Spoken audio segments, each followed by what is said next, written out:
Welcome to the Tamarind Learning Podcast, where host Dr. Kirby Ross-Plock speaks with experts on many topics relevant in the ultra-high net worth family wealth management space.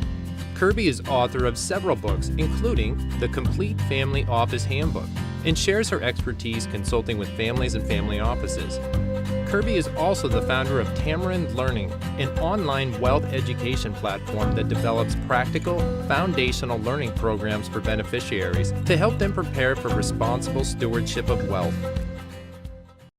Welcome to the Tamarind Learning Podcast. I'm your host, Dr. Kirby Ross-Plock, and today we're talking about autonomy and accountability and the roles and responsibilities around a trust. And I'm thrilled to have Dr. Jim Grubman with me here today. He is a senior consultant to many multi-generational families and their advisors about the issues often arising around wealth.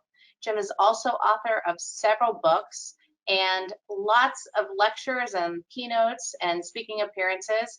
His former life, he was a clinical psychologist, or he still is a psychologist and neuropsychologist. And then he transitioned from the healthcare space into the field of wealth management and has been a luminary for so many of our peers.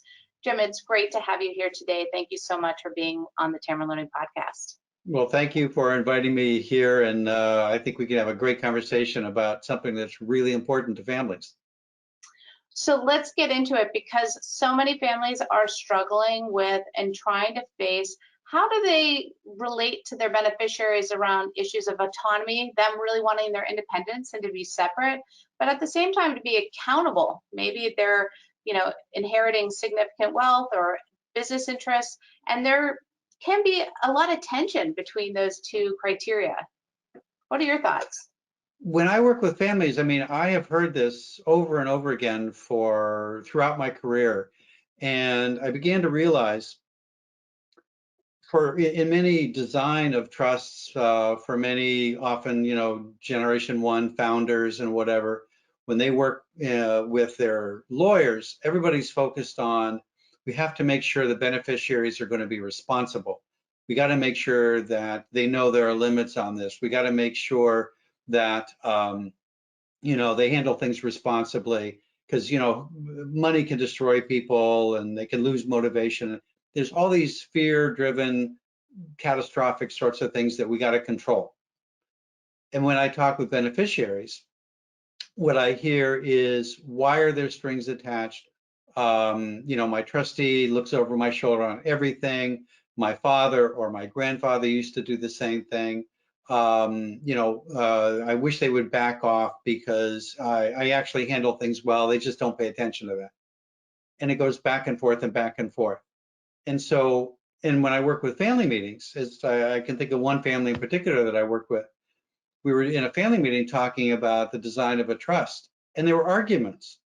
And if you can imagine, like, one side was pounding the table for autonomy, leave us alone, let us run our own lives, stop interfering and telling us what we're going to do. And the other side was pounding the table for accountability. Yeah, but we need to know that you're handling it responsibly. If we just give you a blank check, keys to the kingdom, you can do anything you want. And I didn't earn all this money just so that you could run off and do that. So accountability, autonomy, back and forth as attention. And what I help them see is that actually it is not a tension or a fight. It is a balance, that finding together across the generations, the balance of how do you balance autonomy with accountability in a reasonable way, and can we come together to design it, is what families have to do. And when I've seen trusts designed quite well for that, everybody is happier, and the beneficiaries in particular do much better. You were sharing with me a little bit earlier about sort of an analogy, a car analogy. Maybe you could give our listeners and viewers a taste of that, because I think it so visually captures sort of the relationship maybe that families need to think about that trust in a car sort of metaphor. Well, you know me, I'm a car guy, and I often think of car metaphors, analogies. If you imagine that the main asset of a trust is a car, say a really nice car.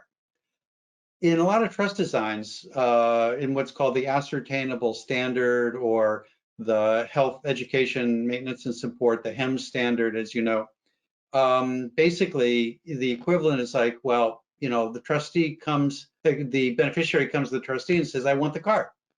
And the trustee looks at the trust document, says, okay, well, what do you want the car for?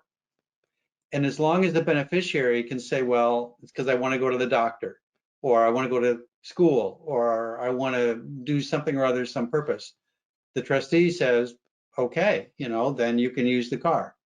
And it sometimes relates to games playing, where as long as beneficiaries can shoehorn the purpose into one of those four things with the HEM standard, they get the car.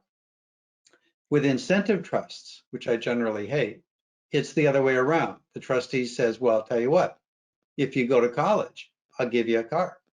If you live in a certain area or you work and do something, I'll give you the car. And so, of course, the beneficiary will do it. What I tend to talk with families about is, wait a minute, it's the wrong question. If the beneficiary wants to use the car, the trustee and the beneficiary need to know is, you know, can you drive? Do you have the skills to drive a car? If you do, perfectly fine. If you keep crashing cars and you have a demonstrated inability to drive a car well, then actually, you know, maybe not.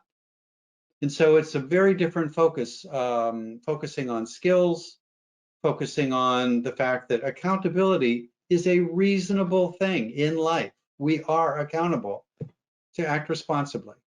And so when beneficiaries accept that accountability is of value, is an appropriate thing, and they want to live up to it, often it's a lot easier than to gain autonomy. Well, and maybe also there's a yes and. I mean, maybe we can work together, parties to a trust, working with, you know, grantors' vision, if they're still here, even get their sort of views and ideas, but also get the idea of what's the spirit of this trust, what's intended to do, to co-create. What does it mean to be accountable? What does it mean to have autonomy? And can't we maybe move down a path that helps achieve all parties with a reasonable expectation that's achievable and isn't too onerous, but at the same time isn't saying we're letting the beneficiary drive with their hands off the wheel. We're also not saying to the trustee, you know, you have to accept and okay everything so they can be autonomous. So, I mean, I think maybe there are solutions. It's just how families approach the conversation and expand it beyond what they know today. Because sometimes we get limited by sort of where we are today in the conversations we've had historically. And we maybe have models that have worked or not worked, and that we need to sort of rethink how to reframe and bring in professionals like yourself and others to start to expand the possibility that will work for the future, not where we've come from, right? Exactly. And, you know, listening to you, I was reminded, I once did a family meeting with 3 generations, in which one of the things that they were working on was there was some new estate planning going on, and they were talking about how the trusts might be designed and what the provisions might be. And I facilitated the conversation across the generations where grandma and grandpa in particular were able to share their fears. It's like, we're afraid. You guys have not come from the kind of scarcity and difficult things that we had. We're concerned. We want to make sure that you know and are going to handle this money well, because it was very difficult to make it. And ironically, G2 and G3 in particular, what they talked about was they wanted to participate in designing the accountability. They said, well, actually, most of them said, we see it as reasonable. We're afraid too. We want to work with you to design criteria. And what was really interesting was that there was a 1G3 who was a bit of an overspender, was a little entitled, you know, and everybody was kind of worried about her.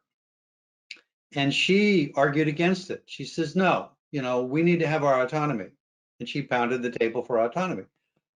What was interesting was it was not G1 or even G2 that talked about limits. It was her cousins, the G3s, who turned to her and said, no, that's not right. Limits are appropriate and understandable. We have a duty to honor the legacy that was created with such difficulty. We do need limits. And it was her cousins who set limits and said, we are not going to have unlimited autonomy and no accountability. And so they understood that overspending was not part of the legacy, and they supported there being reasonable accountability. And the family walked away from that meeting in a whole different place. That's such a powerful story, and so like it just illuminates the power, right, of family involvement, participation, and maybe sometimes the unexpected, right? Maybe her Yes. cousins didn't expect her cousins to sort of show up and present. She probably expected some of that language maybe to come from more elder generation, and so I do always find it remarkable how smart families become in the moment that they need to be great, right? They need to step up and rise.